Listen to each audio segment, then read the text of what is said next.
And it's August 21st. You're with a virtual City Club forum live from the studios of 90.3 WCPN Idea Stream, our public media partner. Big thanks to them. Washington's NFL team is in the process of changing its name. In early July, Cleveland's baseball team announced it is working to, quote, determine the best path forward with regard to our team name. Now, what if in all of these conversations about mascots that rely on caricature and inaccurate imagery of Native Americans, what if in all this time we've been having the wrong conversation? What do I mean by that? Most of the time when this issue comes up, we focus on whether the mascot or name is offensive, in particular if it's offensive to Native Americans. And a 2016 Washington Post poll is often cited as evidence that these names are fine, and a majority of Native Americans surveyed do not find the names and mascots offensive. But what if offense isn't the most important issue? Our guests today at the City Club Friday Forum contend that, in fact, it's not the most important issue and that the persistent use of such inaccurate imagery is actually part of a larger societal problem across the United States. Let me tell you who we have with us today. Crystal Echo Hawk is a member of the Pawnee Nation and a founder and CEO of IllumiNatives. As its name suggests, IllumiNatives works to educate different sectors of the American public to help transform public perceptions of tribes and illuminate the true narratives of Native peoples. She recently designed and co-led a 2-year, $3 million research and strategy setting initiative called the Reclaiming Native Truth Project. Also joining us is psychologist and University of Michigan professor, Dr. Stephanie Fryberg. Dr. Fryberg is a member of the Tulalip tribes. Her research focuses on how representation of race, culture, and social class influence the development of self, psychological well-being, and educational attainment. And Delanna Studi is a Cherokee performance artist, activist, and author of And So We Walked, an artist's journey along the Trail of Tears, which tells the tale of a contemporary Cherokee woman and her father who embark on a 900-mile journey along the Trail of Tears to truly understand her own identity and the conflicts of her nation. Before we begin, we acknowledge those of the Shawnee, Miami, Erie, Ottawa, Potawatomi, and Haudenosaunee Confederacy, whose lands we stand on, and the nearly 28,000 Native American people who live in Northeast Ohio today. They are your neighbors, your coworkers, your classmates, fellow community members who represent over 100 tribal nations.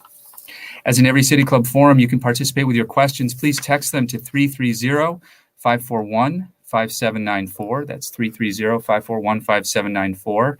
Or you can tweet them if you're on Twitter. Just tweet them at the City Club, and we will work them into the program. Crystal Echo Hawk, Dr. Stephanie Fryberg, and Delanna Studi, welcome to the City Club of Cleveland. It is great to have all of you with us.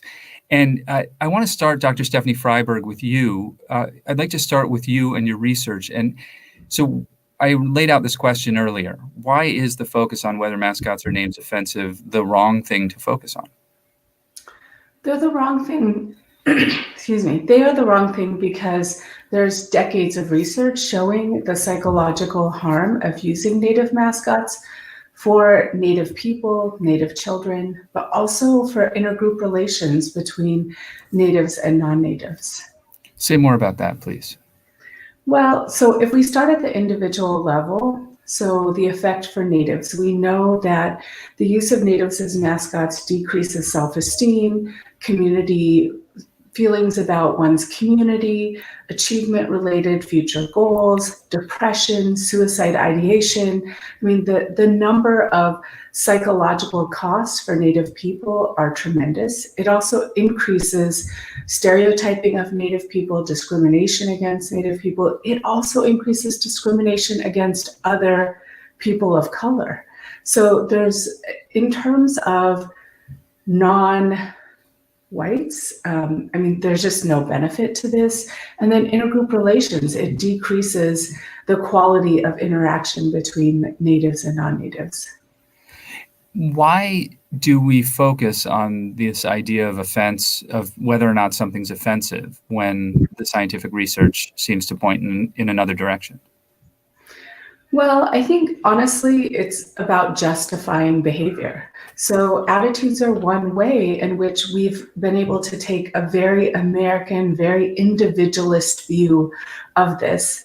And then it was just about finding a group of Natives to say it was okay. And the use of attitudes really, we could debate attitudes about Native mascots for hours, and debate sort of the efficacy and quality of many of the scales that have been completed. We tried to replicate that 2016 scale using a sample twice as big. And even amongst the least identified natives who don't participate in native activities, we could not come up with 90%. That's the Washington Post poll that I mentioned earlier. Suggested that over 91% of Native Americans surveyed were not offended by the use of the name that was associated with Washington football team. And you could not create that reaching out to over 1,000 people. Right. So we hired a company to collect data from over 1,000 natives. And so we ended up looking at people who were highly identified with being native, people who, there's a term called identity centrality, and that's how important being native is to your sense of self. We also looked at another form of identity, which was the kinds of behavior. So it's called a native enculturation scale. And it's a measure of different activities that native people engage in. So it could be things like voting in tribal elections, attending powwows, attending ceremonies. And then we looked at whether you're a member of a federally recognized tribe or not. Individually, all three predict offense, and the higher you are, so for example, with the native enculturation scale, the more behaviors a native person engages in that are seen as native, the more offended they are, with about 2/3 of native people reporting that they're offended. But when you look at people who were low, the lowest score we got was around 30%. And so we could find no way, whether we looked at reservation or not, youth, elderly, there was just no way to replicate the Washington Post poll. So if that finding is likely, if it's not replicatable or replicable rather, and if we know that the use of the imagery is having a negative impact on the health and well-being of Native Americans, and then further and also a negative impact on other non-white populations, and then the impact on white populations is that, I mean, I'm probably going to oversimplify this, but does it just reinforce racism? Oh, for sure. I mean, it's yet another type of systemic racism that we've allowed to go on for decades. I mean, there's so many. If you look at the stereotyping literature, there's 30, 40 years of research that tells us these behaviors, the fans' behaviors, using Native people, dehumanizing Native people as mascots would have adverse consequences. So even if we hadn't done the work, we could have surmised from the stereotyping and prejudice work that it would have been terrible and problematic. And you can see some real direct evidence if you think about blackface versus redface, right? So we have completely socially sanctioned the use of blackface, right? So it still happens, but now when it happens, the public response to it is swift. But redface, which has very similar characteristics, same meaning, what you see is hundreds of thousands of non-natives dressing up in redface every weekend for baseball games, football games, hockey, right? And so when you ask the question, like, what does it mean that we can socially sanction it in one place and then condone it in another? It makes no sense. Crystal Echo Hawk, to help people and the listeners more fully understand the impact of these, and I want to just sort of lay it out that our conversation is going to move from mascots and imagery to the broader context of Native American, of how Native American imagery has impacted Native Americans throughout the country. But could you help us understand from your personal experience what the impact that those sorts of images had on you?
Hmm.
Chris, so I wanted to, I did this as just a moment of transparency, of production transparency, but you need to unmute the mic on your computer so that it goes through on the live, so that you're heard on the live stream as well, but you're doing fine on your phone, and on the radio stream has gone very well, but thank you very much, Crystal. But Delanna Studi, can you talk about the origins of your work, your one-woman show?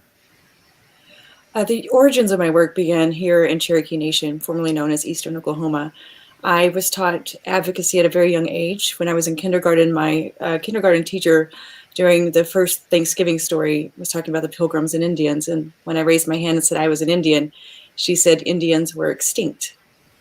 And so the very next day, my father took off work and went to school and talked to the teacher.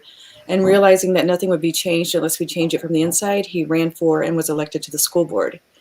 And so I learned activism at a very young age, especially about how you get into the system in order to break it wide open. And so when I moved to Los Angeles to become an actor, I was very fortunate to team up with Native Voices. It's where I found my home and my community, and they helped me develop my voice. And then my first job was doing a one-person show called Kick, written by Peter Howard, that explored the mascot issue. And that's where I met Dr. Fryberg. And I've been doing that show for over 20 years. We've had over 800 performances and reached over 1 million people. And I can say because of that work, we were able to get into activism. So we worked on a lot of assembly bills in California and Wisconsin. And we eventually got the California Racial Mascots Act passed. But during my time doing that work, I had death threats. I was spat upon.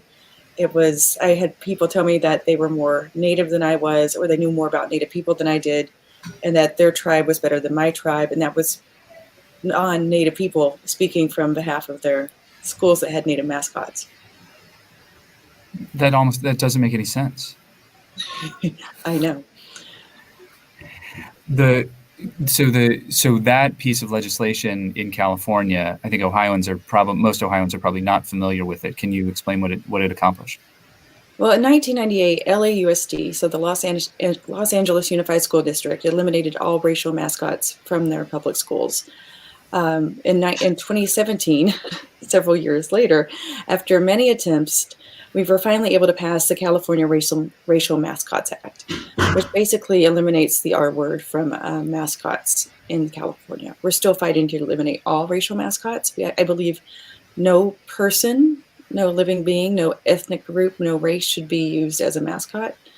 And I'm really fighting for that. And it's something that's, as Crystal said, people have been fighting for this for decades. This is not a new issue. Stephanie Fryberg, returning to you for a second, how many, when we think about this, the focus is often on these professional sports teams, but alongside of professional sports teams, you have colleges, universities, and public school districts, and independent schools as well. What does your research tell you about how many schools and entities are still using racialized mascots like these? So I don't do that kind of work. I'm really a social psychologist, but I know that NCAI does, the National Congress of American Indians, and I believe we're still over 2,000 Native mascots in the country. 2,000. That's an intense number. Crystal Echo Hawk, returning to you for a moment. The use of these, I'd like you to explain a little bit more about the Reclaiming Native Truths project, and what you see happening right now, particularly how it fits in with this moment since George Floyd's killing of kind of racial reckoning that's happening across our nation. Yeah, well, really briefly, the Reclaiming Native Truth Project was a project that I founded and co-led starting back in 2016. It was a 2-year project, and really what we looked at, it was a $3.3 million research project, but we really looked at, what are the kind of dominant perceptions that Americans from all kind of walks of life have about Native peoples, and what are those perceptions, what are those sort of dominant narratives that exist out there, and how do they shape not only the way that people think, but what is the impact on Native peoples? What is the manifestations of those perceptions, and why do people have those perceptions? Where do they come from? And really, as we looked at this project, and again, Dr. Fryberg was one of our lead researchers, we found some key things. And one of the biggest things that we found was that invisibility is like one of the greatest barriers that Native peoples face, in that there's a profound erasure of Native Americans happening in today's society. And so, for example, we found that 78% of Americans know little to nothing about Native peoples. And according to Dr. Fryberg's research, 72% rarely or ever encounter information about Native peoples. And as we began to get in and learn, from research done by others, including Dr. Sarah Shear, that nearly 87% of schools in the United States don't teach about Native peoples past 1900. You have also, in Dr. Fryberg's work as well, like upwards, I believe, like 95% of images in Google, right, if you typed in Native American, are going to be images of pre-1900 Native peoples. And so really, in short, what we found is that in terms of modern society, Native Americans don't exist really in the minds of Americans. And they're not even sure if we exist anymore. And we're certainly out of sight, out of mind. And that really, and again, I keep quoting Dr. Fryberg, but, really what her findings were, that invisibility is the modern form of bias against Native peoples. And the small slivers of representation that do make it out of Native peoples today are these just very problematic, racist, harmful tropes, whether it's, sports mascots, or sort of, in TV and film, our representation is less than 0.04%. And of that sliver of representation, it's largely problematic. It's either pre-1900 or just showing us as alcoholics or magical, mystical Native Americans, or over-sexualized Native American women.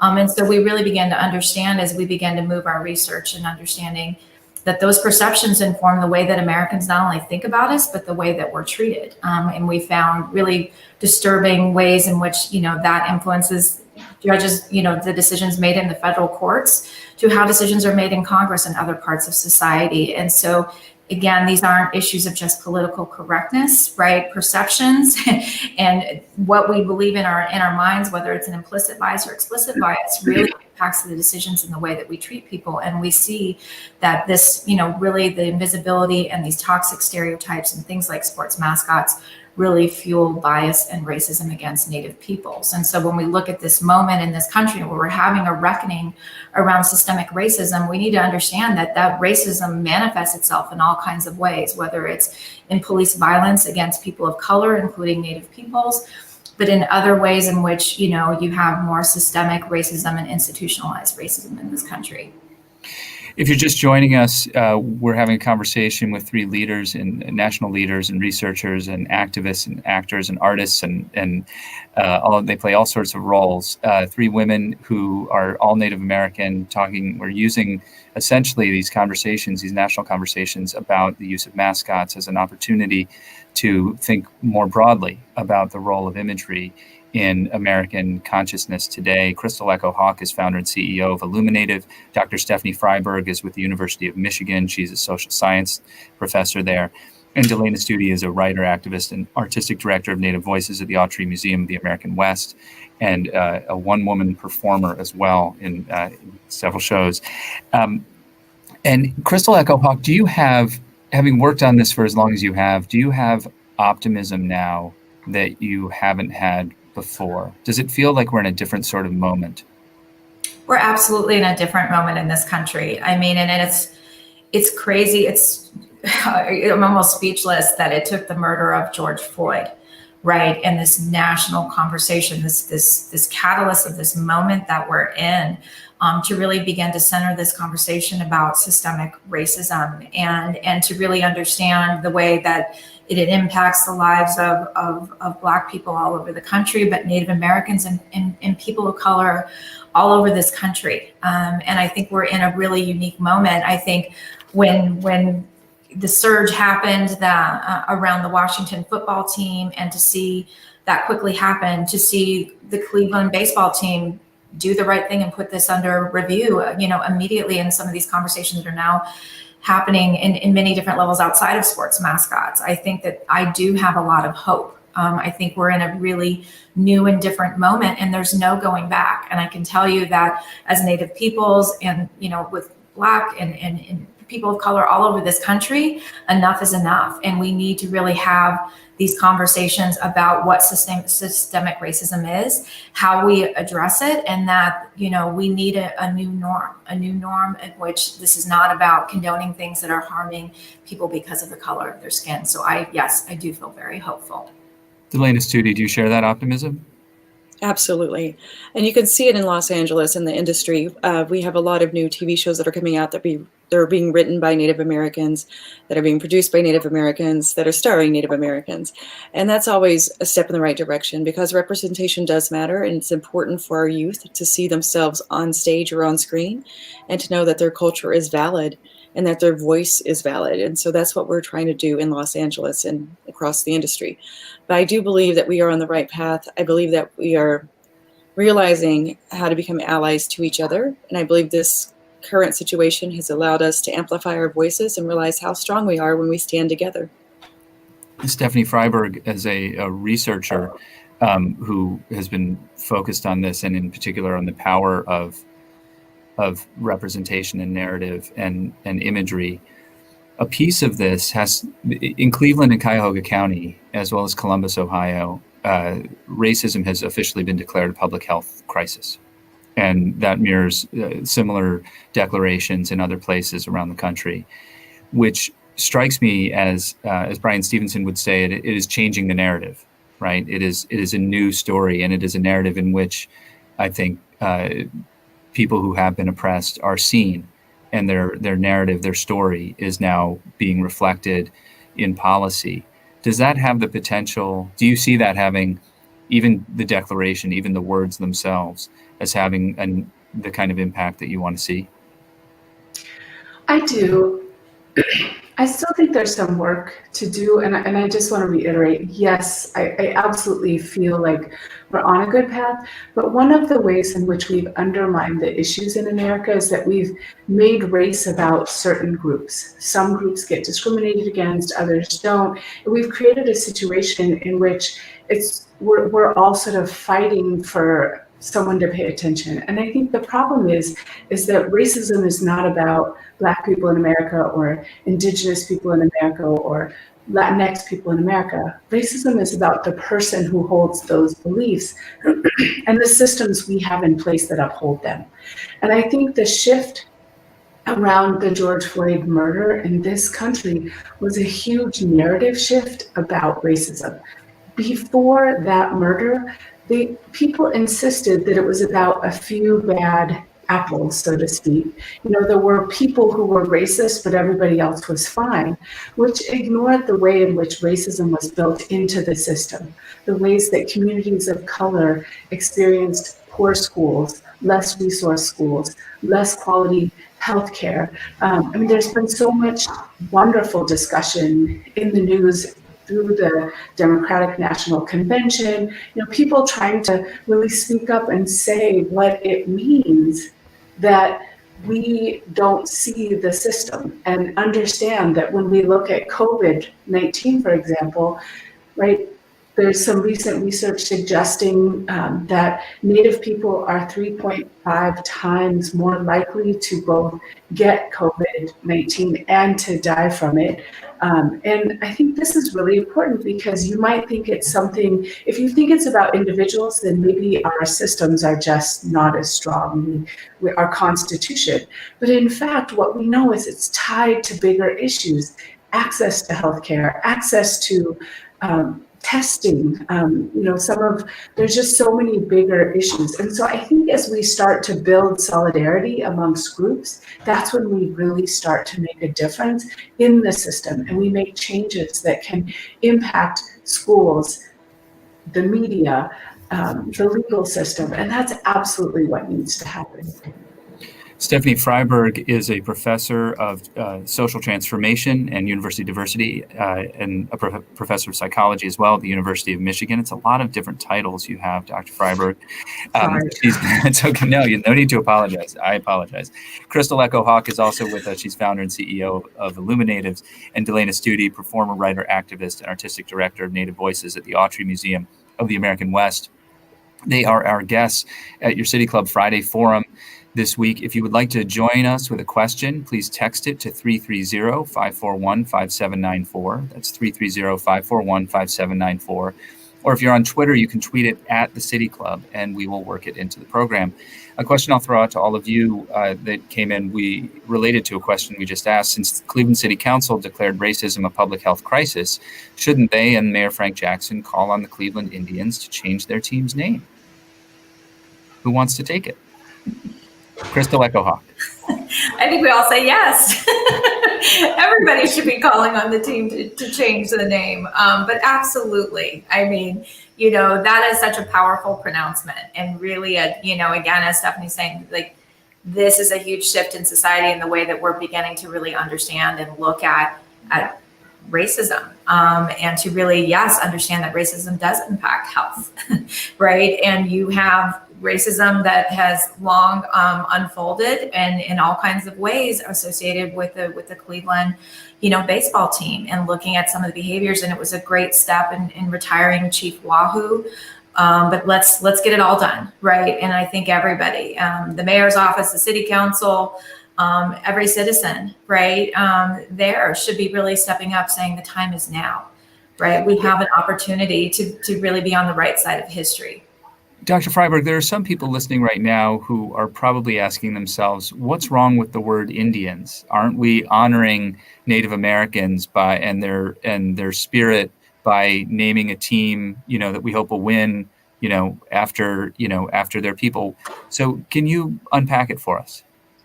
Well, first of all, you know that all the Native tribes from Ohio have been pushed west. So the Cleveland team is not named after a particular group of Natives. Number two, when we put a Native as a mascot, you're essentially lowering us to the level of a bear, a husky, a wildcat, right? So we're moving into a realm of equating us and dehumanizing us with animals. Number three, sorry, I can count. Number three is that you're setting up a situation where you're allowing the public to play with our identity. So, often people say, well, isn't, it's just a sports mascot. And I think Crystal alluded to the idea that, we think we have more important things to deal with. Even Dan Schneider made this comment. He talked to tribes, and the tribes said they have more important issues than the mascot. It's true. We do have more important issues than the mascot. The problem here, and where we're missing the boat, is that every one of those bigger problems is tied to our identity. And so if you can mock our identity in public, it's also then easy, you've dehumanized us. Then when 500-600 Native women go murdered and missing every year in this country, you don't need to pay attention, right? We're less than human. When 80% of Native women are experiencing violence at the hands, 80% at the hands of non-Natives, and we can't prosecute them, dehumanization. Don't have to pay attention to that. When our children experience the highest dropout rates, right? This is about our life opportunity. And when you dehumanize us every weekend on a playing field, you do long-term harm because it affects how our kids as teachers see them. It affects how our children interact with people in society. I spent time, I was an undergrad in Ohio, and people said things to me in Ohio that were shocking. Like, I was a kid from the reservation. I grew up in my tribal community. And when I got there was a person who said, "Did you have to buy new clothes to come here?" Another person said, "Oh, I didn't know Native Americans went to college." Like, these are real comments that are happening in real time. And when you locate us as pre-1900 people, the problem is our contributions today, our accomplishments today, that what my children see when they look out in the world is invisible to them. And it's our job as Native people, who many of us have privileges, right? Like, we have great jobs and we have opportunities to be a voice for our communities. It's our responsibility to make sure that we do better for our children, so that when my kids go out in the world, they don't have to deal with these false narratives about Christopher Columbus, or this false narrative around Thanksgiving, or questions about that have been mocked and mimicked through sports mascots. It is important that we as a society do better, and that we take out the ways in which we have systematically dehumanized Native people, so that we can start to protect Native women and girls, so that we can start to investigate what is happening in the cases of murdered and missing Indigenous women and girls. We must do better. Like, our population is rising. It is not decreasing. We are one of the fastest growing groups in America. We are not going anywhere. And our tribes and our communities are making tremendous changes for the environment, for our communities. We're leveraging change.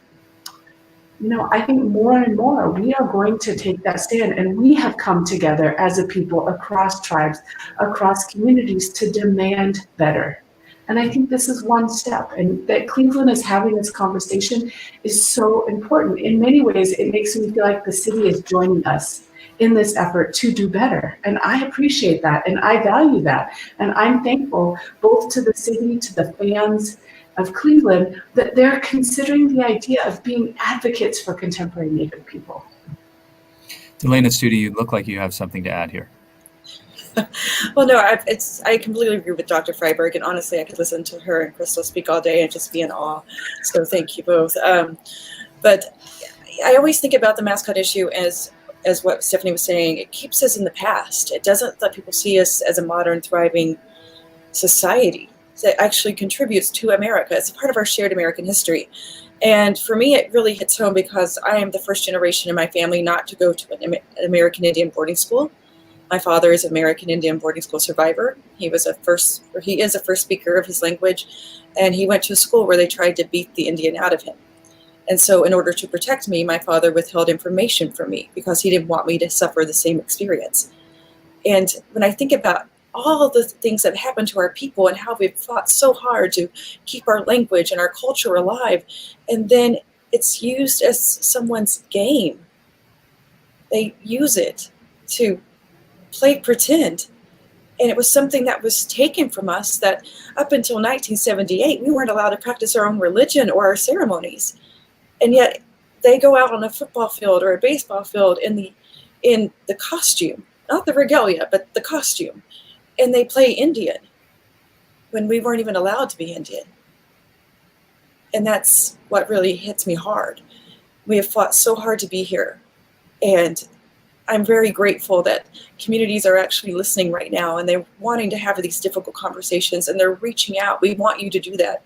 We know these conversations are hard. We know the questions are awkward, but we need to have these conversations. We can't hide from them any longer. And it's wonderful to feel like they're actually listening to us. And this is going to sound terrible, but we've been fighting this issue for 30 years, actually longer than that.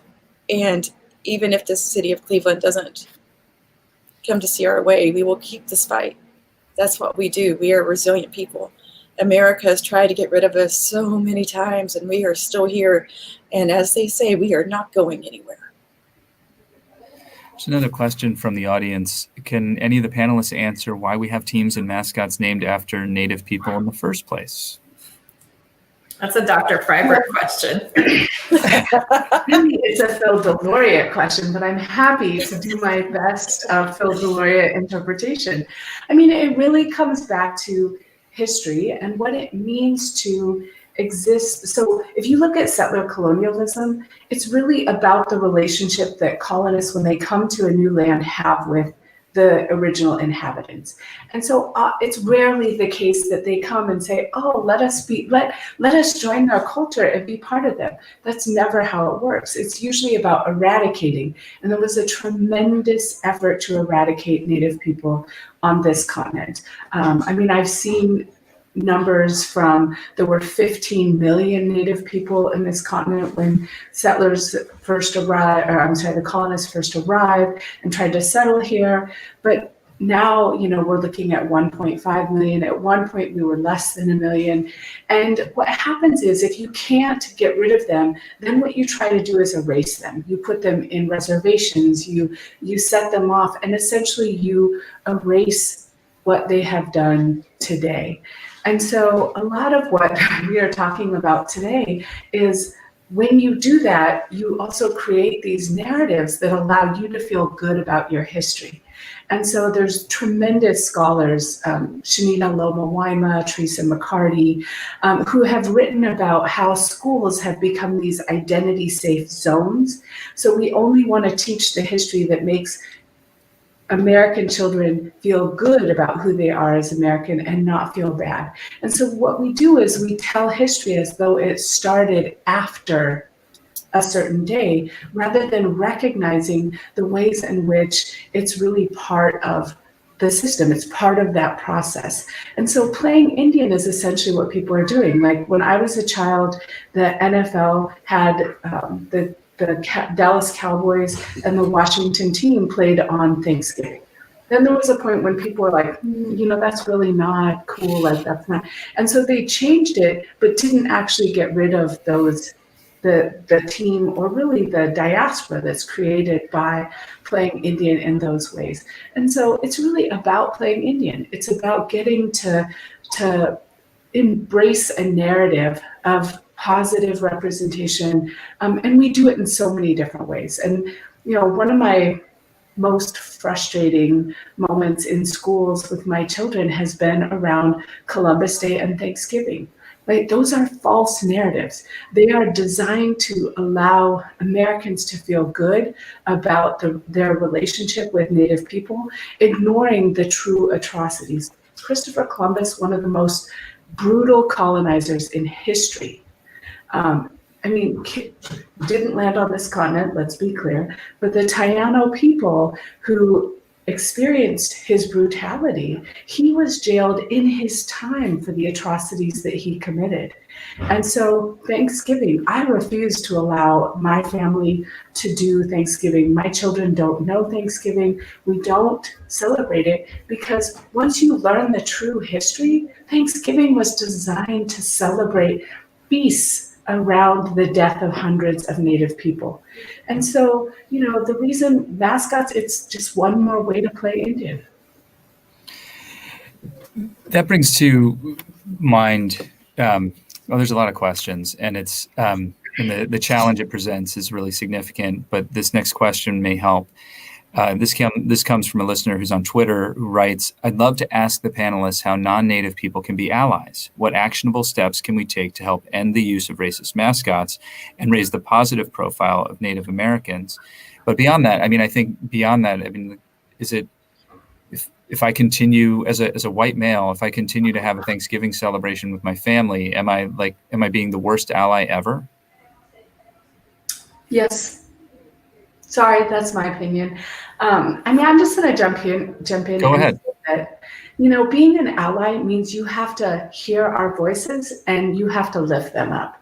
You have to recognize that there are you have to embrace the true history between natives and non-natives, and you have to be part of no longer allowing this invisibility. So, you know, Native people are very bothered when people talk about racism in America and then don't mention Native people, right? It's more of that invisibility. One of my favorite politicians in the DNC did this historical recounting, I'm not going to name names, of the history of racism in America, and then ended with Blacks and slavery. But there was another group, and you can't talk about racism in America. You can't talk about that history and not acknowledge the group that was here and who has paid this price in land and lives and, well-being. And so it's essential that if you want to be our allies, do not allow the invisibility.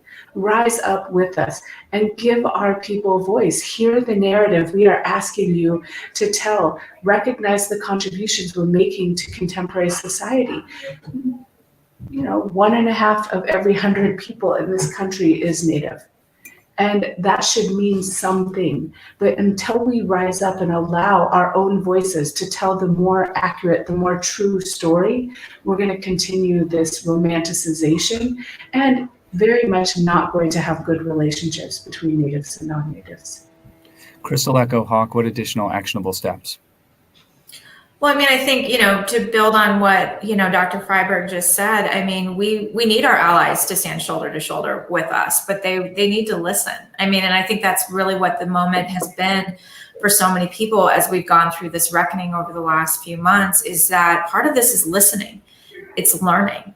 And it's really taking cues, right, from leaders, from Native peoples. And, right there in Cleveland, you have, this amazing group of Native leaders and an Indigenous coalition that's been organizing for this name change. And I think that take their lead, right, and take their lead in what they're asking for, which has been about, not only changing the name, but this meaningful consultation. And I think, we need again allies to stand shoulder to shoulder with us. Part of that is just creating the spaces and platform.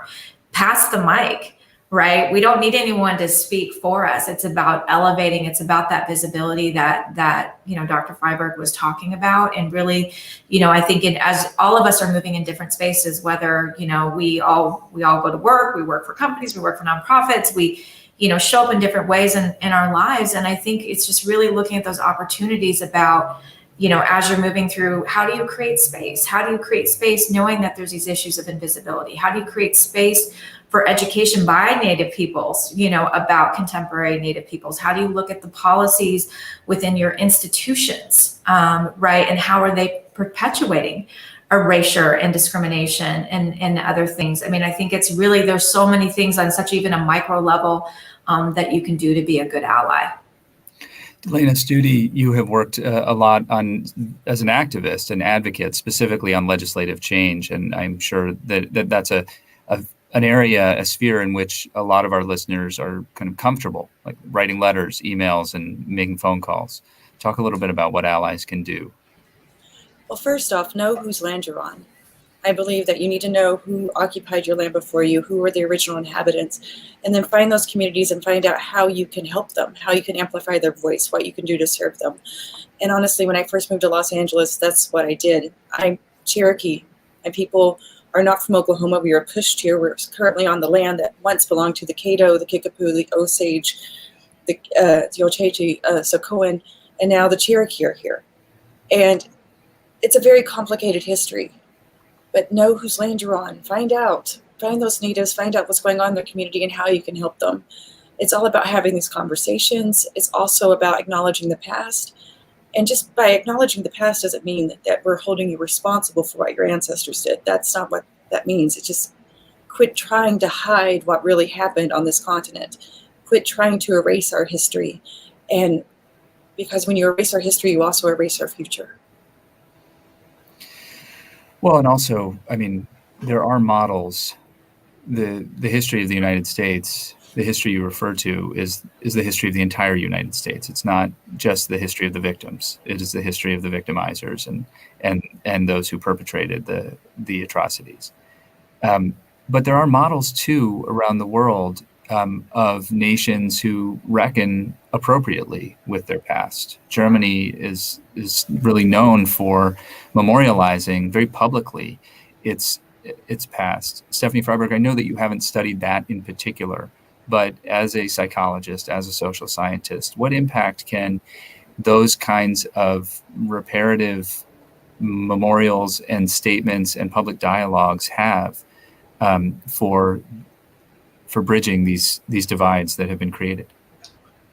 Right. I mean, it's an essential part. So one of the things we learned from Germany is that doing that work actually led to other positive benefits. So we think it sounds terrible to own our history, but it is true. Like the old saying that when you forget history, you repeat it. It's so true, right? When you think about what's happening on the border with children in cages, like you go back, for me as a Native woman whose grandparents were both put in boarding schools, like we have a long history of removing children from their parents, but only children of color, Black children on slave blocks. Like we have a terrible history, and when we don't learn from it, we then continue to do these horrific things. And there's just no way that you can rationalize those injustices. You know, that I'm always astounded to realize that, you know, as a parent I have a young boy who's very brown, very Native. Like, I will always have to worry about what it means for him to go out in the world and be pulled over or, you know, come across someone who thinks about him wrong. And people don't realize this is what Black and brown parents worry about all the time. I'm doing this work. The mascot is part of systemic racism. It's a dehumanization of Native people. Really, in this country, we have to do better. I mean, if we're not going back, we're not ever going to be a white, predominantly white country. All of these groups are growing at a faster rate. And so we truly have to embrace what it means to do diversity in this country. We have to. And I think Germany showed that you can do it, you can learn from it. And yes, people feel bad, but that history was there anyway. But people also can take pride in the fact that we're learning and moving forward. Crystal Echo Hawk, are there narratives that are closer than we realize, perhaps, of reconciliation, of truth and reconciliation commissions and the like? I guess I'm not understanding your question. Are there narratives? Well, I mean, I think that there are. I'm grasping at a story that I think I know of a Truth and Reconciliation Commission that was established in Maine to repair the damage of the past and it was a very local effort in one town with one Native group, but I believe, you know, had a tremendous impact on that place, and it just strikes me that there are real opportunities here. That this is a tough news story, but it's not an entirely bad news story. No, and there's so much. I think there's like this focus right now that somehow people are taking stuff away from us, and we call it cancel culture and all of this. And there is so much joy to be found in healing. And when we can really have this moment of where we can really just see where harm has been created, there's also salvation within that for both sides, right? For us to be able to move forward and to have that moment. And I think that there's such a bright future and a joyful future and a future where all of our children, right, can feel loved and celebrated. You know, I cried yesterday. I have to say this. I was going through my social media, and there was a Native mom on social media yesterday, and she said that her 8-year-old came to her as school's going back in session, and we got all the stuff around mascots. And she said, her daughter said, "Mom, I don't want to be Native anymore. I just want to be normal." And this is why we do our work. No child should feel that way, because we're constantly these caricatures. And I just, you know, on the flip side, going back to your question, there is good for all in making these decisions and for confronting racism head on in all of its manifestations, right? And for us to understand how it affects all of us, and what's on all of the potential and the good that's on the other side of this. And so I get excited for cities like Cleveland, right? And not only for the team, but the city itself to really engage in a process of reconciliation and healing and really dreaming what that means on the other side in terms of how a community can come together at a time when in this country we're being plagued by not only, you know, the crisis around COVID-19, but we are in a crisis of racism. We're in a crisis of division. And I think that these are all bigger things that it's so easy for us to take those steps to come together and make a change. This comment has just come in from Twitter. What a powerful discussion today about Native American culture and the use of related degrading imagery in sports. The three speakers' eloquence has moved me to tears. These are the important conversations needed to move this dear but fragile country to a higher place, which is really lovely. So thank you all for contributing to that. Delanna Studi, your work is based on, some of your work is based on the actual testimony, words, in oral histories of individual people. It strikes me that this moment in time, with the country grappling grappling with all of these issues, creates another opportunity to be collecting material for another piece about the dismantling of the mascot economy, if you will. What's next for you? What's next for me? I have several things that are happening right now. I'm currently writing. That's what I've been basically doing. Is now I'm a playwright, and so I've been commissioned to write a few plays. I have a play that just opened for theater for one that deals with Native American and voting, and the importance of and the significance of voting. And of course, I'm the artistic director at Native Voices, and we will continue to devote ourselves to developing Indigenous playwrights and making sure our voices are heard and really elevating their voices across the United States and hopefully globally. And then, of course, I'm the chair of the SAG-AFTRA National Native Americans Committee. And so part of that process is how do we create contemporary roles for our people and avoid these stereotypes? And how do we get a Native in every room? Don't make anything about us without us. And so that's what we're working on. We're trying to really show people that we are still here, that we are still thriving, and also at the same time, we're telling our own stories. And I think right now it's very important for Native people to write their own stories. I believe Therese Mallet said something along the lines that if we would have had one Native woman write a story about the pandemic before, then we would be so much better right now. That one voice would have helped us survive the next pandemic. And so I think it's very important that we write our own histories and that we start sharing those stories. And it's also very important that people don't rely on books for their information about Native people. We are still here. We're your primary source. Go to that community, go to the tribal headquarters, trust our oral histories, ask for those. You'll be amazed at what you'll learn from the elders. Mm-hmm.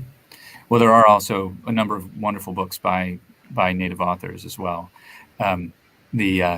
We are getting close to the end of our hour with all of you, and I just want to thank you for your candor and your honesty, for your work, for your willingness to discuss it, and for the challenge that you've offered to the community of Greater Cleveland and to Ohio to do better. So I thank you all, Delanna Studi, Stephanie Fryberg, Crystal Echo Hawk. It's been wonderful to talk with all of you. Thank you for joining us today. Well, thank you. Thank you very much.